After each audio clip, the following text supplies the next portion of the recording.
Ya lo jugué. Igual, 1320 puntos, superen eso. Buenos días muchachos, ¿cómo están? Hoy estamos en la última clase del año, la última clase de este 2020 que nos estuvo haciendo tantas y tantas y tantas dolores de cabeza. Vamos a empezarle con el capítulo 15, observaciones y entrevistas. Ya habíamos hablado en otras clases sobre la conceptualización de los contextos en donde van a utilizar las entrevistas con las personas, ¿cierto? ¿Cómo es que vamos a estar en un contexto de evaluación que puede ser para nosotros y nuestro ejercicio profesional, o bien puede ser para el ejercicio de las personas que se encuentren solicitándoles a ustedes un reporte? Tenemos esta situación extraordinaria en donde a lo mejor un médico, un neurólogo, un psiquiatra, un neuropsicólogo, un neurocirujano les esté pidiendo este tipo de reportes, en donde un profesor, un directivo, en donde una juez esté exigiéndoles la evaluación de estas personas, y en donde se tiene que reportar cada una de las situaciones extraordinarias con estos casos. Pero entendamos que la exploración no solamente es la exploración con protocolos, sino empieza desde el recibidor, empieza desde la sala de espera. ¿Qué pudieron leer, qué pudieron entender del capítulo 15, entrevistas, observaciones y entrevistas? Cuéntenme.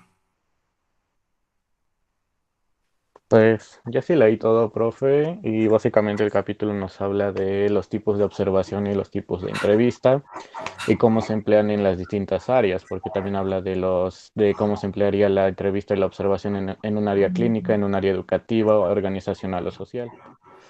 Mencionaba que la observación se tiene que practicar y que se tiene que preparar a los observadores o a los entrevistadores, porque de no tener las habilidades o las cualidades necesarias para realizar una buena observación se puede quedar solo en interpretación, en simple palabrería o en introspección más que nada.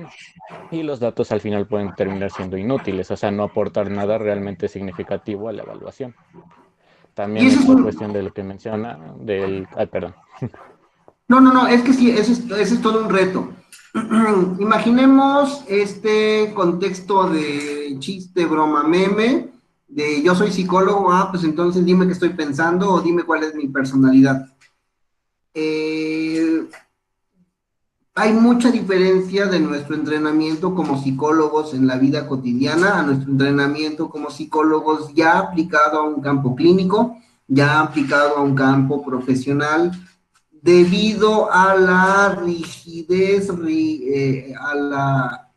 y sobre todo al método que existe ante ese tipo de exploraciones. ¿Me explico? Cuando, a reservas de las situaciones en donde tengamos que evaluar a personas en camas, en hospitales, a reservas en donde tengamos que hacer intervenciones participantes en contextos comunitarios o sociales, la gran mayoría de nuestro ejercicio va a ser en nuestro consultorio. Y sí les quiero hacer esa gran recomendación. Empiecen en un consultorio privado, en un consultorio que por lo menos ustedes lo sientan propio. ¿Sí ya habíamos platicado de eso? No, profe. No. No, profe. Va en razón a lo que habíamos dicho cuando hablábamos de las pruebas. Cuando se empieza en este ejercicio terapéutico, es importante que ustedes aprendan a observarse y a observar los alrededores de toda la práctica. Vamos a poner un ejemplo alrededor. ¿Quién de ustedes maneja estándar?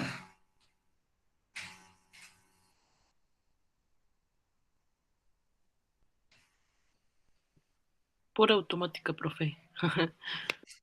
Bueno, pero digamos que Gaby maneja, ¿no? Entonces vamos a utilizar el ejemplo de Gabriela. Gabriela imaginemos que empezó a aprender a manejar en una Caribe 86 y en un camino que se encuentra alrededor de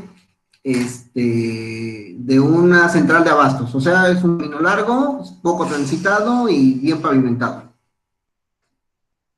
Entonces, a lo largo de la experiencia que va a tener Gabriela manejando, vamos a ir haciendo esta mecánica, vamos a ir haciendo esta prueba, en donde esta Caribe dará 1, 2, 10, 100, 150, 300 vueltas alrededor, y Gaby lo que va a hacer es que va a tener todas las variables sujetas a las mismas condiciones, y lo único que va a mejorar entonces será la misma experiencia que retoma Gaby al meter un cambio, al tomar una dirección, al acelerar, la proximidad entre un vaden y otro, etcétera, etcétera, etcétera, ¿no?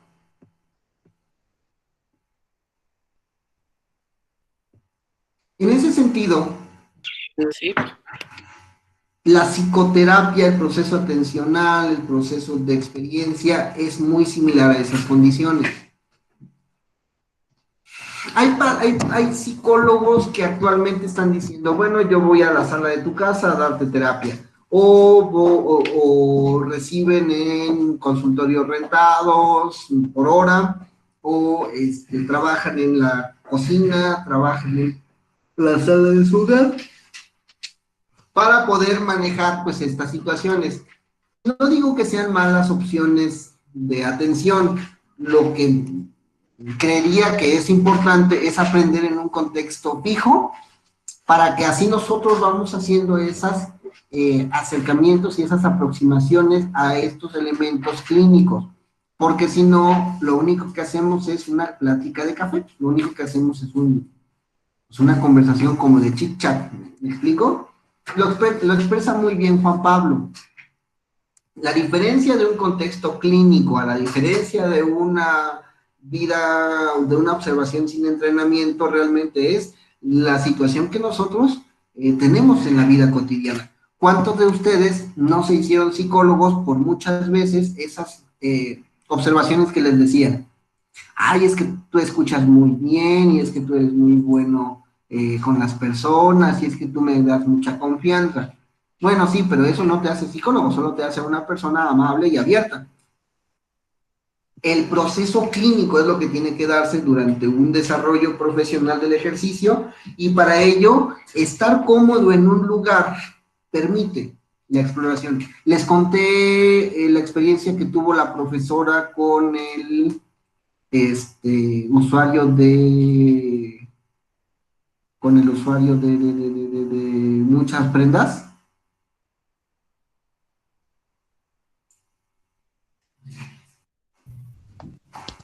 Sí, profe. No, profe. Sí, más o menos, ¿no? Bueno, no, Esquizofrenia, y que de repente, por una mala observación no verbal, por ahí tuvo esta chica, te expuso su seguridad. Va por ahí. Cuando tenemos ambientes controlados, logramos desarrollar más estas condiciones de observación, y eso nos permite un mejor entendimiento de los patrones adaptativos, desadaptativos, positivos y negativos que van a ofrecer los diagnósticos de las personas con las cuales conviven nuestros pacientes. ¿Qué más, Juan Pablo? Cuénteme.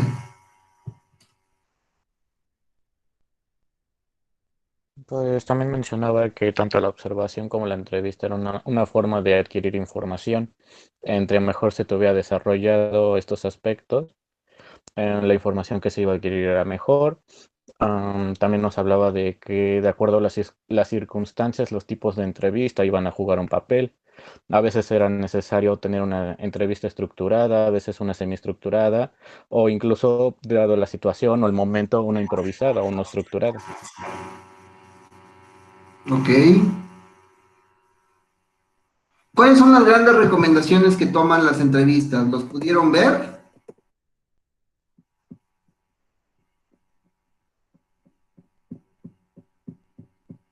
Hay unos puntos que se recomiendan dentro del desarrollo de las entrevistas. la tabla 15.2. Vamos a darles una revisión en eso, ¿sale? 1. Hay que asegurarnos de que el entrevistado tenga confidencialidad en la entrevista.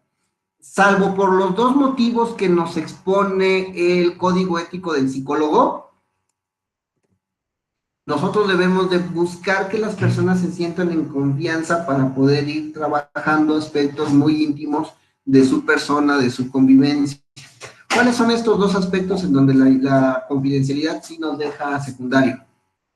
Cuando se trata de un menor de edad y cuando se atenta contra la vida de un tercero o de una misma persona.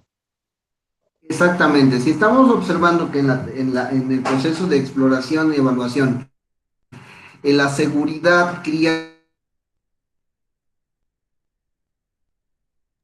hay que reportarlo a autoridades inmediatamente, o cuando observamos que la seguridad de nuestro paciente en un intento de autolesión, suicidio y o algunas condiciones de segundos, sí es importante dejarle muy claro al entrevistado que en esos contextos se va a evitar, ¿vale? La confidencialidad y en todos los demás no. Transmite un sentimiento de interés y de calidez, un rapport. Cuando se leen libros de psicoterapia buenos y avanzados y bonitos, muchas veces se expresan de la siguiente manera: no podemos,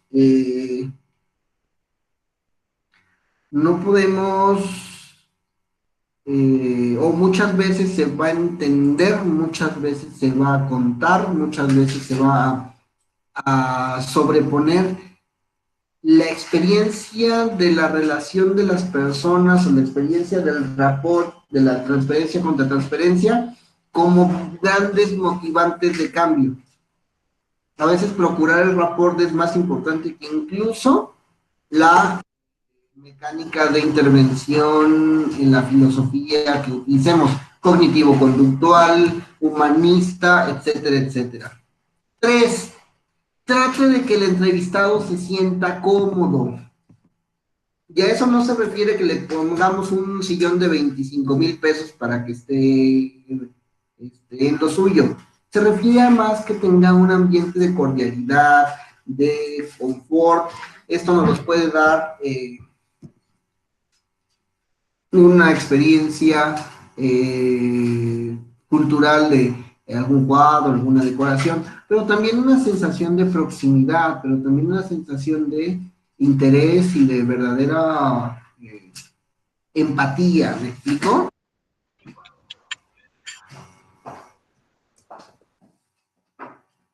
Digan.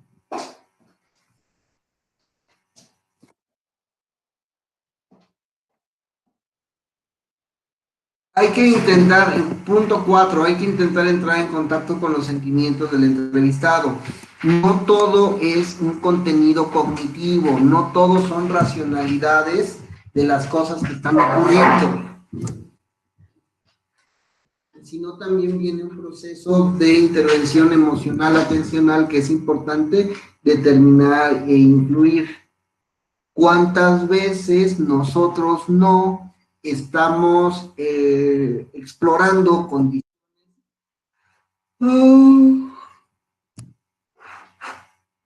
en donde la estabilidad emocional y mental de los pacientes que atendemos está en peligro? O sea, muchos de los pacientes que recibimos tienen también el estigma de entender que no están en el mejor momento de sus vidas, y que dentro de este mejor momento de la vida no cumplen con tasas de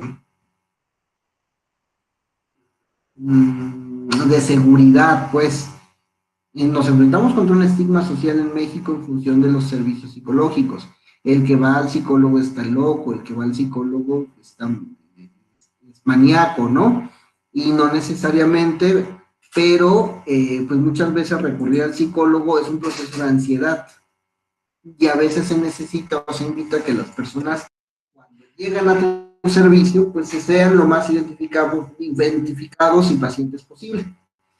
Ser cortés, paciente y mostrar aceptación. Por lo mismo, las personas vienen en momentos emocionales de mucha vulnerabilidad. Hay que buscar este proceso de atención, de aceptación, para poder hacer más prácticos estos movimientos.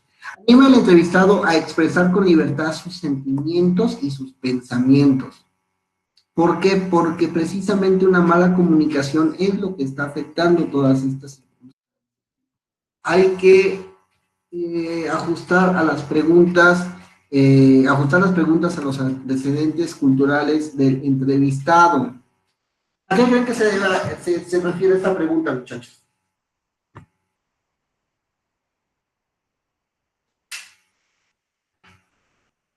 Pues que no hay que utilizar tecnicismos o cuestiones bastante complejas, porque puede ser que la persona con la que estemos atendiendo no haya, por ejemplo, terminado la primaria, por así decirlo, o venga de otro contexto cultural, o puede que sea un maestro, un ingeniero, o que ya tenga un doctorado. Entonces siempre va a variar la cuestión de cómo tendremos que referirnos y qué tecnicismos o qué léxico utilizar para que nos puedan entender y que no se sientan a veces menospreciados, sobre todo en las personas que no entiendan ciertos términos. Claro, ¿recuerdan cómo se planteaban los elementos de consignas durante las pruebas? Las consignas son lo más simple posible, y de hecho la lectura de la consigna intenta llevar a la parte más elemental la instrucción. Y nótese que las consignas pues son elementos bien complicados, porque lo que intentan es desarrollar la exploración de un elemento de exploración cultural, de exploración académica, de exploración práctica, pues. Y ahí es donde tenemos esas grandes diferencias, ¿verdad? Cuando se trata de estos conceptos de exploración, también a veces como psicólogos cometemos algunos errores. Entre ellos es que intentamos llevar un aspecto racional a algo que no tendría que serlo. Menciona Juan Pablo, oye, sí, hay que variar el tipo de palabras, el tipo de comunicación con personas con doctorado, con personas con educación media superior, con personas con educación básica o con analfabetas. Me queda muy claro. Sin embargo, este proceso también es llevar al aspecto emocional, llevar al aspecto de vinculación y de relación todos los aspectos de exploración que vamos a tener. Porque se busca, ¿no? Bueno, hay que ajustar, hay que evitar la jerga psiquiátrica o psicológica, mejor explicado que Juan Pablo, nada. Evitar las preguntas orientadoras. ¿Entendieron qué es eso, chicos? Por supuesto. No, profe. No. Bueno, ¿cómo pregunta orientadora? Profe, no tendría que ver.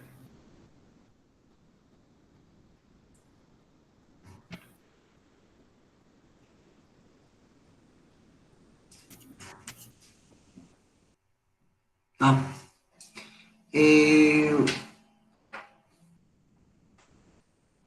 Todos en esta clase realizaron, estoy seguro que todos en esta clase realizaron su lectura, ¿verdad, muchachos?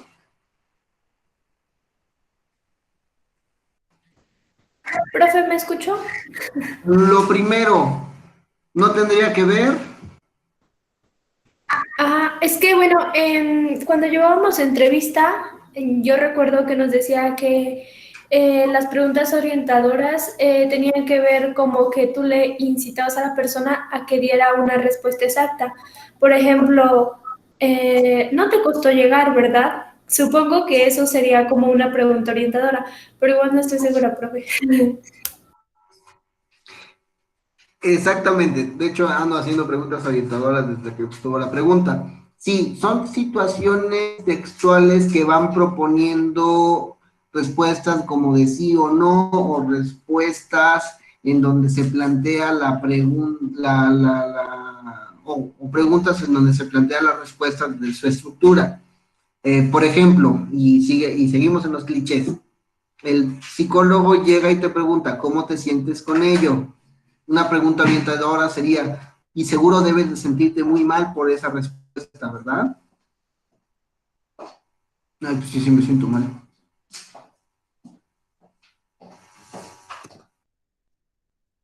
Comparte información y experiencias personales con el entrevistado. Esta es bien complicada. ¿Por qué? Porque a veces se vale decir pequeños elementos o pequeñas situaciones de identificación con ellos para hacerlo más sensible, para hacerlo más práctico. Imaginemos que un niño está muy nervioso porque ya lo trajeron al psicólogo y como le dijeron en la escuela que el psicólogo es el loquero, pues él no está loco, entonces está muy nervioso porque está en un lugar de locos, cuando él no está loco. Y de eso le van a hacer pruebas, entonces como para él las pruebas es que te saquen sangre, o las pruebas es que te pongan a correr o que te pongan a sudar, porque el niño tiene 5, 6, 7 años y no entiende el mundo, todavía no lo conceptualiza como nosotros, pues por supuesto que al principio está muy nervioso. Nos acercamos al infante y le vamos diciendo, mira, chaparro, yo estaba en una situación igual, me sentía muy nervioso cuando me iban a hacer mis primeros estudios, pero después fue bien divertido. Vamos a intentarlo lo mejor posible. ¿Por qué? Porque va soltando un poco de estas experiencias personales. Y se vale. Oye, mira, fíjate que la primera vez que me aplicaron esta prueba me fue muy mal porque yo estaba muy deteriorado, porque no había comido, porque no había descansado. Pero como el resultado solamente me lo piden como requisito, después me tranquilicé y fue muchísimo mejor para la ejecución de lo que tuve que entregar. Ah, y las personas se relajan, las personas se vuelven propositivas, las personas se vuelven amenas en cuanto a la experiencia de evaluación, la experiencia de entrevista. Utilice el humor con moderación y si es apropiado y no ofensivo. Incluso aquí me gustaría incluir también las palabras antisonantes. A veces con ciertas edades poblacionales, a veces en ciertos contextos de la vida nos ayuda mucho el humor y también las groserías. ¿Por qué? Porque eso permite mayores vínculos de identificación con los usuarios.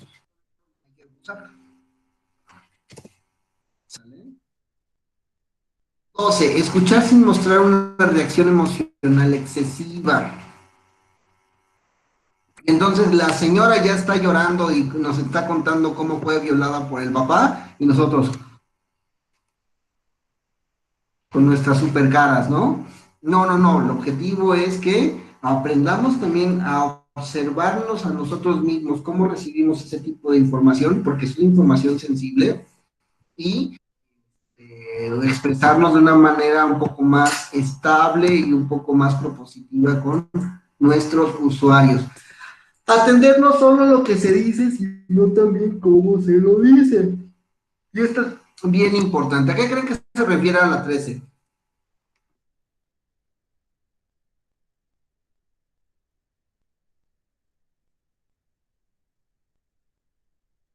No atender solo a lo que se dice, sino también cómo se dice. Pues sí, profe, como prestar atención en el tono de voz, en las expresiones que la persona hace o en todas esas cosas, bueno, como en la comunicación no verbal, porque creo que eso también nos expresa mucho y a veces dice más que la comunicación verbal. Exactamente. ¿Cómo podemos mejorar esos aspectos, esos criterios? Hay un ejercicio bien interesante. Ustedes... Ay, no es... Ustedes ponen su telenovela favorita, Vida y por Haber, la sintonizan en la televisión, la ponen en el YouTube, se meten al Netflix y ponen un capítulo de la novela que gusten y manden, ¿sale? En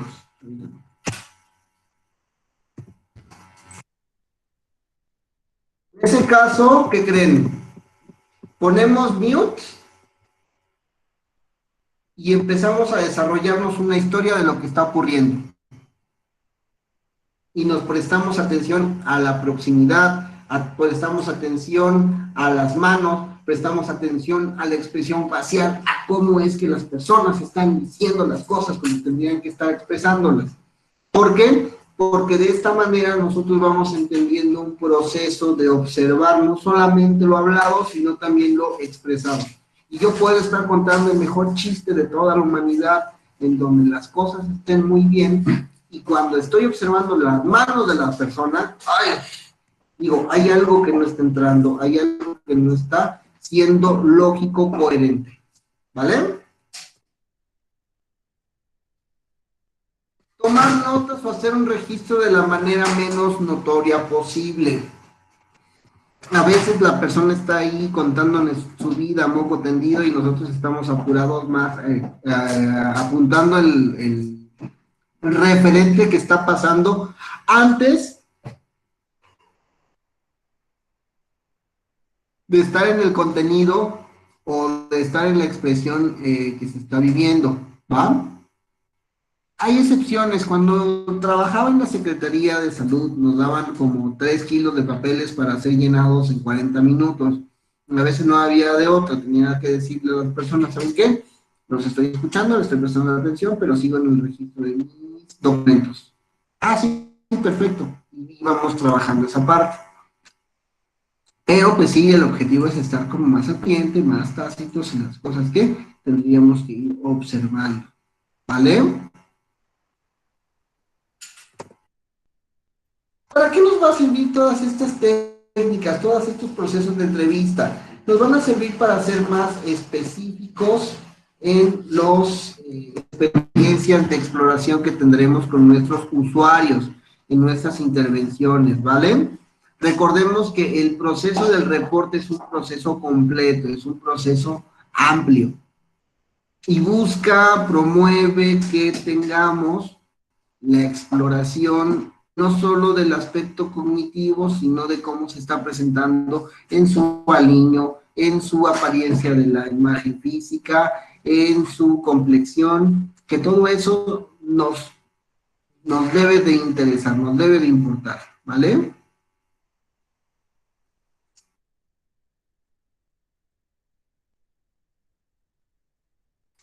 Comentarios.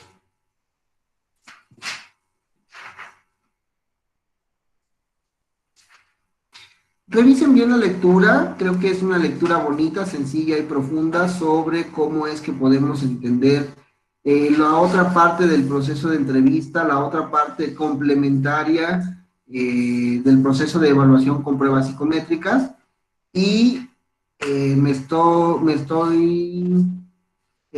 al pendiente de las observaciones que tengan, ¿vale? Vamos a Sí, profe, muchas gracias. Vamos a terminar la grabación, me quedo con ustedes en el chat, no sin antes mencionarles. Muchachos, acabó un año que pensamos no iba a tener fin, y se pudo.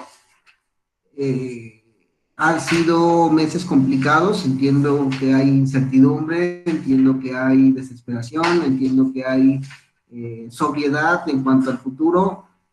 Les digo, les pido, les invito a que tengan esperanza. Son épocas de fe, en donde si bien estamos pasando por tragos amargos y las personas que están a nuestro alrededor están sufriendo por lo económico, por la salud, pues seguimos vivos los que estamos vivos aún, y creo que será de nuestra responsabilidad tomar todo lo bueno que podamos tomar ahorita del ambiente y proyectarlo para la gente que queremos y para nosotros mismos. Ya casi acabamos un semestre y algo que se nos hacía bien difícil ya se terminó. Eso es un avance, eso es una ganancia, eso es un logro. Y pues, aunque no ha sido muy cómodo vernos solamente por un monitor o escucharnos por audífonos, creo que el sentimiento no cambia. Los aprecio mucho como grupo, son un gran grupo. Las personas que se integran al grupo armonizan muy bien y creo que todos están teniendo una mecánica bien padre.